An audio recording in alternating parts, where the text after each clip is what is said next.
And the immigration and labor policies in the BVI would have to be streamlined, simplified, and process documents at a faster rate in order to attract the required expertise to boost the competitiveness of BVI finance.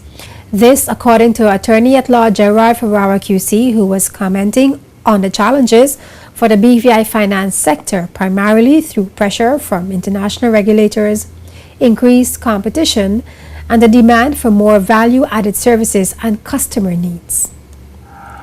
In the work of the committee, we have been looking at a number of broad areas.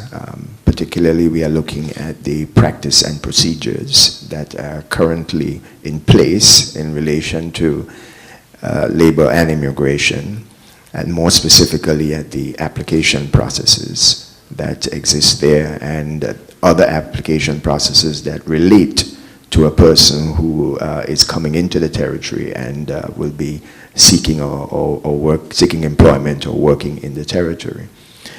The view, of course, is to ultimately streamline these processes, to simplify them, to make the processes perhaps accessible through the electronically, so that applications can be made electronically.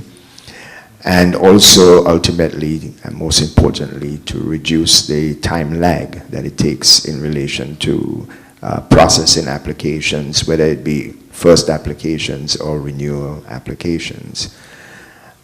Underpinning all of this, ultimately, is going to be questions of policy in their broadest sense, and some more specific and targeted policy considerations, which would be a matter of recommendation by the committee, but ultimately, of course, this is a matter for Cabinet's decision. And of course, we foresee that with some of these recommendations, there will be the necessity to have changes in the legislation and perhaps some of the regulations that are already in place. Ferrara is one of the persons assigned by Premier Smith as sponsors of the 10 priority initiatives to help reposition BVI finance. The McKinsey Financial Services Consultancy report completed on December 3, 2014 proposes a 3-part strategic framework for the BVI financial sector. The strategy seeks to keep BVI as a leader in the core business of company incorporations, expand into value-added services, and to build best-in-class enabling mechanisms. And so we engaged for McKinsey to have a broad look at where we are and where we need to be.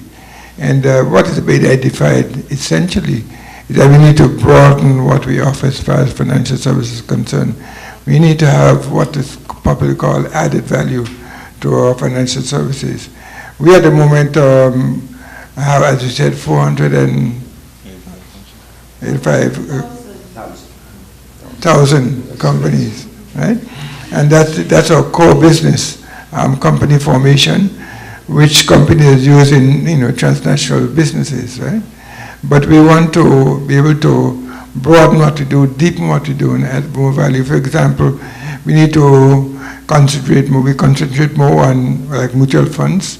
We do have some of that, but not nearly enough. We are sort of way second place to places like Cayman as far as mutual funds are concerned.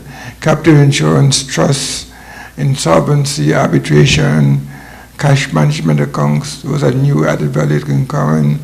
Mortgage-backed securities, index funds. There's a whole range of added value activities that we want to get into. In order to do that, this is one of the reasons why we have to look at our policies, because in order to do that, we have to identify persons who are experts in the particular area and invite them to come and set up these things for us. And this is why we have to have a labor and immigration policy that allows this to happen readily, that we're able to build industry in that way. This is why we are concentrating on improving the Financial Services Institute, so that even as we have to invite experts to initiate these activities, the Financial Institute has to be bolstered to be able to train BVI landers to be able, so because we have to have a long-term view of the financial services area. And that institute is important in getting BVI Islanders up to date and trained for that. The BVI holds a leading position in the global company incorporations largely because of a robust, user-friendly, and adaptable legal regulatory framework. Company incorporations grew from 100,000 in 1993 to 480,000 in 2013. Principal activities have included corporate domicile, trust and estate planning, mutual fund administration, and management and captive insurance companies. Financial services is the largest and most critical contributor of revenue for the Virgin Islands government, outperforming tourism and other sectors with 65% of direct revenue for the territory in 2013 and an estimated 80% when indirect revenue are taken into account. And approximately 7,000 people are employed locally within the sector that serves as the engine of growth for the BVI economy.